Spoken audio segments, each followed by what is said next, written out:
presented by Municipal Corporation Faridabad, powered by Manav Rachna Educational Institutions, Faridabad. Associate sponsor Escorts Limited, Faridabad Industries Association, Faridabad, Haryana Progressive Schools Conference, Faridabad, Indo Autotech Limited, Faridabad, Shivalik Group, Faridabad, Shell Group, Faridabad. Partner, proud to say I am SME of India. Education partner, Delhi Public School, Greater Faridabad. SSB Heart and Multi-Speciality Hospital, Faridabad, Best Heart Hospital. QRG Super Speciality Hospital, Sector 16, Faridabad. Good health, good people. Swachhata partner, Eco Green. Real estate partner, Ahimsa Nature's Park, where nature meets stature. Venue partner, Milan Vatika, Sector 11, Mathura Road, Faridabad. करें नरेंद्र अग्रवाल जी का और विपिन जैन जी आज आए मंच पर। MD हैं आप अहिंसा ग्रुप के। विपिन जैन जी, आपका भी स्वागत है। आप भी आए मंच पर और लोग तालियां बजा दें मेहमानों के लिए। देवेंद्र, चलिए शुभेंदु इस सत्र को आगे बढ़ाएंगे। शुभेंदु, आप मंच पर आए।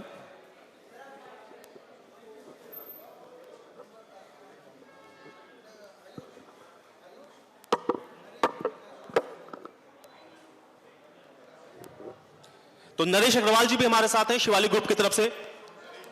नरेश नंबरदार जी, आइए आप मंच पर आइए, आपका स्वागत है।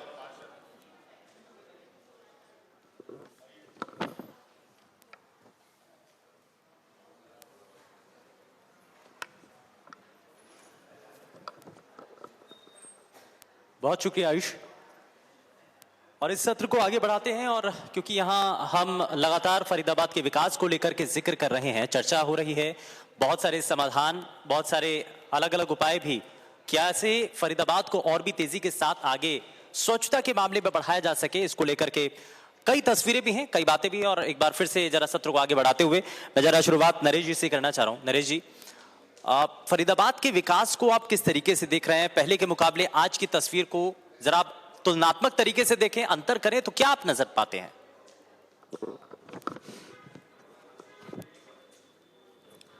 देखिए, सबसे पहले तो मैं धन्यवाद करना चाहूंगा आपका। और जहां तक विकास की बात है तो शहर के अंदर भारतीय जनता पार्टी के शासन में बहुत विकास हुए हैं। और चाहे वो रोड की बात हो, चाहे बिल्डिंग इंफ्रा की बात हो, चारों तरफ विकास की बयार हमें देखने को मिली है। लेकिन कुछ समय से बरसात के कारण थोड़ी दिक्कतें रही हैं। बरसात इस बार कुछ ज्यादा रही फरीदाबाद में, रोड्स टूट गए, दिक्कतें आई, लेकिन सरकार ने संज्ञान लिया, सरकार ने फंड्स भेजे और अब रोडों का काम बहुत तेज गति से चल रहा है। क्योंकि विकास में सबसे मेन जो कड़ी होती है वो रोडों की होती है। तो रोड का काम शीघ्र ही बस चालू होने वाला है और आप देखेंगे कि अगले 2 महीने के अंदर पूरी तरह से जो रोड हैं वो बिल्कुल क्लियर हो जाएंगे जो टूटे थे। और बिल्डिंग इंफ्रा की बात करें तो आप देखेंगे कि पूरे शहर के अंदर जगह जगह, आप चाहे निगम मुख्यालय की बात करें, शहर सेक्टर 12 में निगम मुख्यालय बन रहा है, और चाहे आप जगह जगह देखेंगे, विधानसभा वाइज भी देखेंगे, वार्ड वाइज देखेंगे, तो चाहे कम्युनिटी सेंटर की बात करें, चाहे अपने भवनों की बात करें, और बड़े सेगमेंट की बात करें तो हॉस्पिटल भी हमारे फरीदाबाद में आए हैं, बड़े बड़े स्कूल्स। जैसे कहा अभी पिछले वक्ता ने कि भाई हमारा जो फरीदाबाद है वो एजुकेशन की दृष्टि से और हेल्थ की दृष्टि से बहुत, यानी कहें कि 1000 व्यक्तियों में सबसे उच्चतम जो है भारतवर्ष के अंदर आता है। तो बेहतरीन स्कूल और बेहतरीन हॉस्पिटल का इंफ्रास्ट्रक्चर आपको फरीदाबाद में देखने को मिल रहा है। आप खुद भी ये देख रहे हैं। तो और बेहतर प्रयास, जैसे भी अम्मा हॉस्पिटल भी हमारे यहाँ अगले 1 वर्ष में प्रारंभ होने वाला है, क्योंकि बहुत बड़ा 5000 बेड का हॉस्पिटल फरीदाबाद को देखने को मिलेगा। तो इस तरह के बहुत सारे इंफ्रास्ट्रक्चर्स फरीदाबाद के विकास में 4 चांद लगाएंगे। आप खुद ही इस पर आप देख रहे हैं। और जहां तक विकास की बात है, देखिए हमारे केंद्रीय मंत्री कृष्णपाल गुर्जर जी हों, चाहे हमारे विधायक हों, हमारी सरकार पूरी तरह से विकास के लिए जो तत्पर है, विकास करे जा रही है। और इंफ्रास्ट्रक्चर पूरी तरह से जो है मैं कहूँगा कि बिल्कुल कहीं कोई कमी आपको देखने को नहीं मिलेगी। जनता के बीच में जाते हैं तो जनता का रिएक्शन भी यही होता है क्या? गलियों को लेकर के, नालियों की सफाई को लेकर के, सफाई कर्मी जो आगे रह करके काम तो करते हैं, लेकिन क्या जो बुनियादी चीजें उनको मिलनी चाहिए क्या वो उनको मिल पा रही हैं? ये भी एक अपने आप में बड़ा सवाल होता है। एक लंबे समय से उनके लिए भी ये परेशानी रहती थी, सीवर में उतरना है और वहां पर जाकर के उनको काम भी करना है, लेकिन इक्विपमेंट का भाव ये एक लंबे समय से देखा जाता रहा। लेकिन क्या इन चीजों में बदलाव हुआ है? देखिए, जहां तक बदलाव की बात है, पूरे जो क्षेत्र जहां पहले सीवर लाइन नहीं थी, भारतीय जनता पार्टी शासनकाल में जितनी भी कॉलोनीज हैं, जितने भी जो सीवर लाइन से वंचित जो क्षेत्र थे, वहां नई सीवर लाइनें डाली गई, पानी की लाइनें डाली गई। मैं कहूं कि इंटरलॉकिंग टाइलों से जो इंटरलॉकिंग टाइलें वाले रोड थे वो रोड बने, जो आरएमसी वाले रोड थे आरएमसी रोड बने। पूरे शहर का पिछले 5 वर्षों में 7 वर्षों पूरे शहर की काया पलट गई है। ग्रेटर फरीदाबाद में आप जाके देखें, बहुत सारी कॉलोनीज ऐसी हैं जहां 20-30 वर्ष से कभी विकास नहीं हुआ, और अब आप जाके देखेंगे तो वहां पूरी तरह से वहां रोड भी मुस्तैद है, वहां पानी की लाइन है, सीवर लाइन है, और उनके मेंटेनेंस की जितनी मशीनरी हमें चाहिए वो सारी मशीनरी भी उपलब्ध है।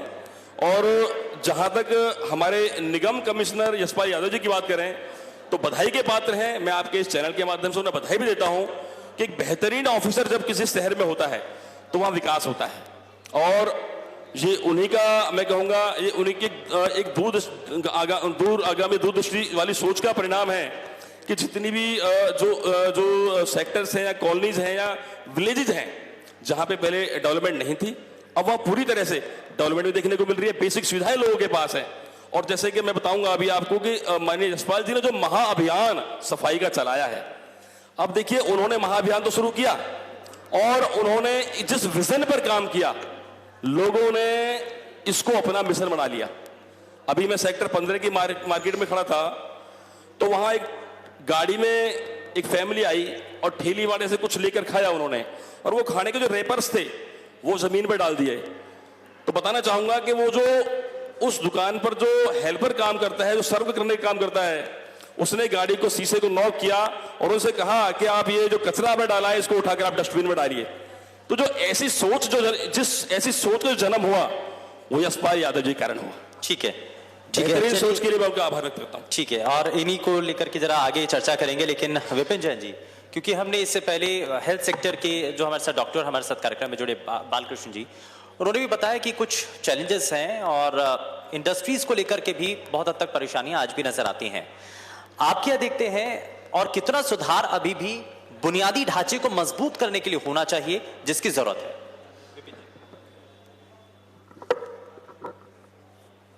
First of all, I would like to thank India News Haryana and Municipal Corporation Faridabad. देखिए, मैं थोड़ी सी अलग बात करूंगा इस विषय पे। रोटी, कपड़ा और मकान ये ऊपर वाले की देन है। इंफ्रास्ट्रक्चर जिसे बोलते हैं, पानी, बिजली और सड़क देना, ये सरकार की जिम्मेवारी है और उसको मेंटेन करना ये हमारी जिम्मेवारी है। मैं दूसरी बात ये कहूंगा कि जहां सफाई होगी हर आदमी वहां रहना पसंद करेगा। बेशक आदमी गंदा हो पर वो रहना पसंद करेगा सफाई के। मैं रियल एस्टेट डेवलपर हूं तो मैं ये मानता हूं कि रियल एस्टेट में जो बूम की बात कही थी अभी, बूम तभी आएगा तब वहां सफाई होगी। सफाई कैसे होगी? कारपोरेशन हमें पनिश करता है, वो इसलिए पनिश करता है कि हम गंदगी करते हैं। अगर हम थोड़ी सी, जैसे आज एक मुहिम चल रही है एनजीओ को, जनरल पब्लिक को अपने साथ लेके चलने की, हमारी एक जिम्मेवारी जब तक हम नहीं समझेंगे कि हम एक केवल पॉलीथीन को ही हम उठा के एक जगह इकट्ठा कर लें जो रिसाइक्लेबल मटेरियल है, रीयूजेबल मटेरियल है, तो जब हम पॉलीथीन फेंकते हैं तो वो हवा के झरोके से नाली में चली जाती है, नाली से वो नालों में चली जाती है और वो एक कीचड़ का बॉन्ड बना लेती है, जिसके कारण वाटर लॉगिंग की प्रॉब्लम आती है। जब वाटर लॉगिंग की प्रॉब्लम आती है तो सड़कों के ऊपर पानी ओवरफ्लो होकर आ जाता है और पानी जब ओवरफ्लो होगा तो सड़क डैमेज हो जाएगी। तो ये बड़ा सिंपल सा एक फॉर्मूला है कि हम लोग इसे अपनी जिम्मेवारी की तरह समझें। यहाँ आज जो मुहिम चल रही है इसमें इंफ्रास्ट्रक्चर ऑटोमेटिक स्ट्रॉन्ग हो जाएगा, लॉन्ग लाइफ हो ये जाएगा। बुनियादी ढांचा मजबूत करने के लिए, और इसमें चाहे पिछली सरकारें भी हो चाहे आज की सरकार हो, पूर्व कैबिनेट मंत्री विपुल गोयल हमारे साथ कार्यक्रम में हैं। सर बहुत स्वागत है आपका। और मैं जरा जल्दी से एक रिएक्शन आपसे भी लेना चाहता हूं, क्योंकि फरीदाबाद स्वच्छता के क्षेत्र में आपने भी, जब आप कैबिनेट में रहे, उद्योग मंत्रालय आपके पास था, पर्यावरण मंत्रालय आपके पास था, और बहुत हद तक आपने अलग अलग जगहों पर जाकर के आपने पौधे लगाने के लिए, पर्यावरण को मजबूत करने के लिए, संवर्धन के लिए कोशिशें की। आपको लगता है तब से लेकर के आज तक कुछ बदलाव आया है, और पर्यावरण के क्षेत्र में या सफाई के क्षेत्र में, स्वच्छता के क्षेत्र में कितना परिवर्तित आप आज की तस्वीर को देख रहे हैं पहले के मुकाबले? देखिए, सबसे पहले तो ये आज मैं समझता हूँ ये करंट ज्वलंत मुद्दा है फरीदाबाद का, चाहे पर्यावरण की बात करें चाहे स्वच्छता की बात करें। और यहाँ पर हमारी मेयर साहिबा भी उपस्थित हैं और पार्षद लोग भी, सभी लोग बैठे हैं। क्योंकि मैं जिस पोस्ट पे रहा, मैं रूलिंग पार्टी का एक जिम्मेदार कार्यकर्ता भी हूँ, लेकिन उसके साथ साथ मैं इस फरीदाबाद का नागरिक भी हूँ। उसकी तरह से देखा जाए तो पिछले कुछ दिनों के अंदर जो लैकिंग है ये सभी जगह दिख रही है। AQI आज सब जगह रोज टीवी के अंदर भी प्रसारित होता है, अखबार के अंदर भी प्रसारित होता है, और हम लोगों को जो हमारी कमियां हैं उसे मानना भी चाहिए। तो इसके लिए एक बहुत बड़ा काम करने की ज़रूरत है, और इसकी सभी लोगों की जिम्मेदारी नियुक्त करने की ज़रूरत है। आज फरीदाबाद के इंफ्रास्ट्रक्चर की बात लो, फरीदाबाद के स्वच्छता की बात लो, क्योंकि यहाँ पे सभी लोग बैठे हुए हैं। अगर मैं सिर्फ चिकनी चुपड़ी बातें करूंगा तो उससे बात नहीं बनेगी, हमें काम करने की ज़रूरत है। और अगले 2-3 महीने के अंदर अगर दिल लगाकर सब लोगों ने, चाहे इस शहर के नागरिक हों, चाहे इस शहर के नेता हों, चाहे यहाँ पर रहने वाले ऑफिसर्स हों, सब लोगों ने मिलजुल कर काम नहीं करा तो स्थिति बहुत ही ज़्यादा भयावह होने वाली है। तो इसके लिए मैं बहुत ज़्यादा काम करने की ज़रूरत है। मैं समझता हूँ 3-4 महीने के अंदर हम इसमें काफ़ी बड़े चेंजेस ला पाएंगे। आपने जो नींव रखी थी पौधे लगा करके, पौधारोपण कार्यक्रम जो चलाए, आपको लगता है कि वो पौधे अब थोड़ा पेड़ बनने के रूप में है? ऑब्वियसली वो पौधे विपुल गोयल ने क्या, फरीदाबाद के लोगों ने लगाए थे, सब लोगों ने मिलकर लगाए थे। और ऑब्वियसली जो कोई भी चीज आप लगोगे, चाहे काम की शुरुआत करोगे, चाहे पौधे लगाने का काम करोगे, तो इसीलिए वो वृक्ष तो बनेंगे, नो डाउट। इसमें वो सभी लोगों ने सोचकर ही ये काम किया था, और आगे भी ये एक दिन का काम नहीं है कि एक दिन पौधे लग गए तो बस बात ठीक है। ये निरंतर प्रक्रिया है। आज देख रहे हैं ना कि अगर और ज्यादा पौधारोपण यहाँ पर फरीदाबाद में हो जाता तो आज पर्यावरण का ये हाल ना होता जो हाल हो रहा है। तो इसलिए हम सब लोगों को, इसमें मैं किसी को दोषी नहीं कहता कि कोई नेता दोषी है, कोई ऑफिसर दोषी है। सबसे पहले तो जिम्मेवारी फरीदाबाद के नागरिकों की है कि हम सबको मिलकर इस पर काम करना चाहिए। ठीक है, जनता का सहयोग तो बड़ा जरूरी है, क्योंकि कोई मुहिम हो, कोई अभियान हो, बिना जनता के सहयोग के तो पूरा होता नहीं है। इसमें मैं नरेश आपसे मैं जरा समझना चाह रहा हूं, क्योंकि आप हर एक वार्ड के जरिए, क्योंकि ग्राउंड लेवल पर जब जनता से आप इंटरेक्ट करते हैं तो उसमें जो जनप्रतिनिधि के तौर पर पहला चेहरा होता है वो एक पार्षद का होता है। तो जब आपके सामने आते हैं लोग और बदलाव के लिए आप जब कोशिशें करते हैं, तो सबसे पहला कदम आपका क्या, जब आपने जिम्मेदारी संभाली जनप्रतिनिधि के तौर पर, जब आपने काम करना शुरू किया, तो सबसे पहले आपके जहन में क्या था, आपने क्या शुरुआत की, और जो पहले के मुकाबले बदलाव किए जा रहे हैं उसमें आप क्या देखते हैं? देखिए, बिल्कुल मैं बताना चाहूंगा आपको कि जब मैं पहली बार पार्षद बन के आया तो लोगों की एक पार्षद से खास उम्मीद होती है। वो समझते हैं कि एक ऐसी पहली कड़ी है हमारी जो MLA मिनिस्टर तक या सरकार तक जाती है, तो उनके जितने भी कार्य हैं या जितने भी काम हैं वो समझते हैं कि पार्षद के माध्यम से वो सारे हो जाएंगे, और डेफिनेटली वो होते भी हैं। हमारे बीच में मैं कहूंगा कि बेहतरीन मंत्री विपुल गोयल जी बैठे हैं, पर्यावरण मंत्री रहे हैं, और उन्होंने अपने टाइम में जो बेहतरीन कार्य किए, जैसे कि आपने बताया पौधारोपण के कार्य किया, पर्यावरण के लिए भी कई अवार्ड मिले हैं। तो इन माननीय मंत्री जी के माध्यम से हमने पूरे शहर के अंदर विकास किया, पूरी विधानसभा के शहर के अंदर विकास किए। जहां पे वार्ड की बात करें तो वार्ड के अंदर जितने भी रोड थे, सबसे पहले क्या था सर, जब हम गए थे लोग कहते थे कि रास्ते कच्चे हैं, लाइटें नहीं है, पानी की दिक्कत है, सीवर की दिक्कत है। तो जो जमीनी स्तर बात करें तो जितने भी हमारा जो क्षेत्र था सब में सीवर लाइन डाली गई, नई सिरे से पानी लाइन डाली गई, सारे रोड बनाई गई। यूं कहूं कि पूरे क्षेत्र का नया नवीनीकरण हुआ जो 40 वर्ष में कभी नहीं हुआ। जिन जिज्ञासा भरी नजरों से हमें पार्षद बनाया, हमारी सरकार जो है पार्षद सदन के अंदर बनाई, वो सारे कार्य जमीन पर देखने को मिले। आज जनता के अंदर हम जाते हैं तो बड़े फक्र से जाते हैं कि भाई हमने काम किया, और जनता के अंदर इमेज भी है।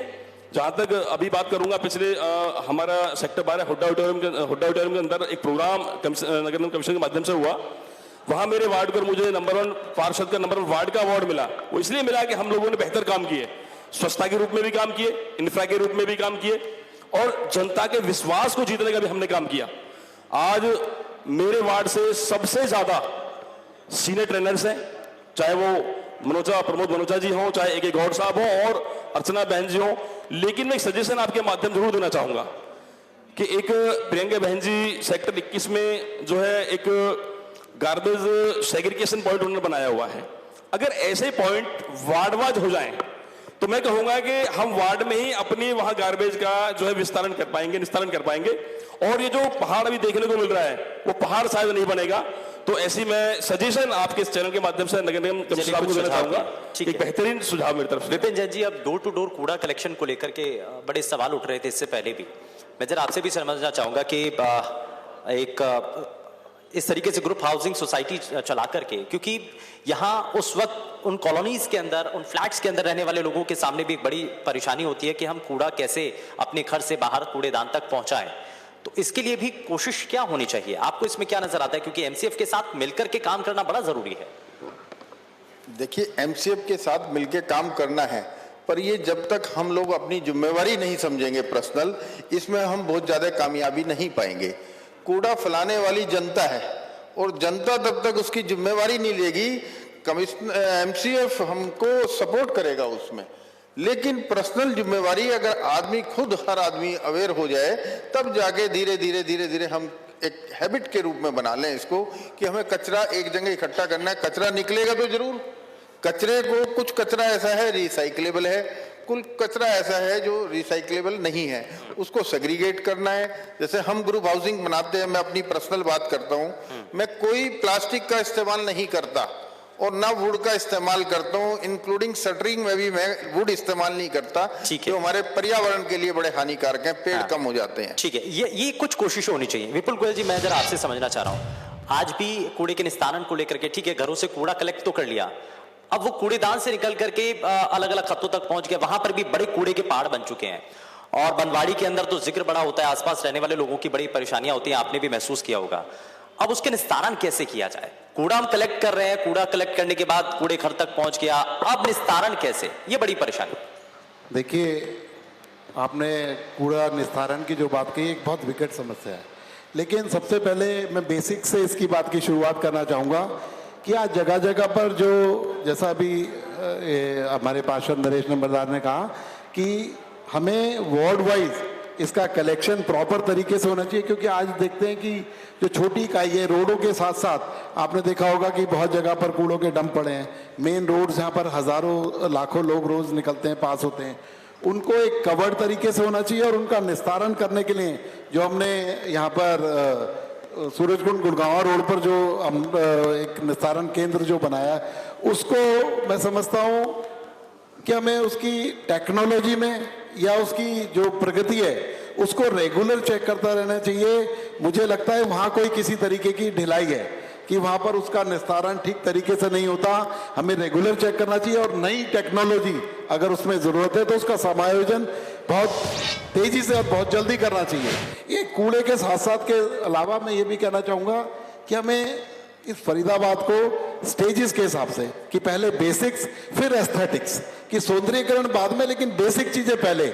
आज मेन रोड्स के अंदर रिपेयरिंग का काम सबसे पहले तेजी से होना चाहिए, क्योंकि वहाँ से हजारों लाखों लोग, और ये पॉल्यूशन का भी मुख्य कारण आप देखेंगे कि रोड से जब निकलते हैं धूल मिट्टी उठती है, तो ये कि सबसे मुख्य कारण मैं समझता हूँ आज AQI बढ़ने का वही है। तो इसके लिए हमें उनको रिपेयर करना चाहिए और साथ साथ स्वच्छता का काम कि हमें करना चाहिए, उसके बाद सौंदर्यीकरण का काम आना चाहिए। और ये अभी हमारे नगर निगम ने पूरी मुहिम चलाई है, सभी लोगों को लेकर, सभी पार्षद और मेयर साहिबा और यहाँ के जितने भी जनप्रतिनिधि हैं सभी लोग लग रहे हैं। तो मैं समझता हूँ सब लोग अगर दिल से काम करेंगे तो अगले 3 महीने के अंदर बहुत अच्छे रिजल्ट्स। इससे पहले सर सरकार में आप, उद्योग मंत्रालय भी आपके पास रहा, फरीदाबाद के अंदर इंडस्ट्रीज एक अच्छी खासी संख्या में है और बड़ा हब भी यहाँ पर माना जाता है, लेकिन इंडस्ट्रियल एरिया के अंदर बड़ी परेशानियां भी हैं।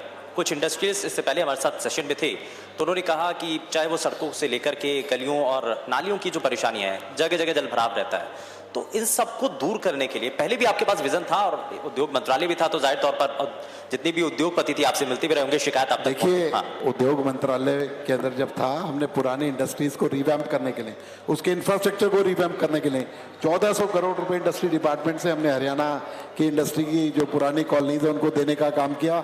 और अभी 200 करोड़ रुपए की लागत से जो टेंडर मैंने किया था, अभी वो पीछे खुला और उसका इनॉग्रेशन हुआ और काम चल रहा है। लेकिन इस काम को मैं समझता हूँ, क्योंकि L&T को भी हमने 325 करोड़ रुपए का स्मार्ट सिटी के अंदर काम दिया था, इतनी बड़ी टाइमलाइन नहीं थी जितना बड़ा काम हो रहा है। क्या एक कहावत है ना, work not check work not done, कि उसको चेकिंग और उसको फॉलो अप करने की भी जरूरत है। आज L&T जितना 325 करोड़ का काम कर रही है, जितने भी कॉन्ट्रैक्टर जो काम कर रहे हैं, इन सबको हमें चेक करने की भी जरूरत है और इन सब लोगों को एक्सपीडाइट कराने की भी जरूरत है। और रही इंडस्ट्रीज की, इंडस्ट्रियल एरिया की बात है, मैंने कहा ना बेसिक से शुरू करना पड़ेगा।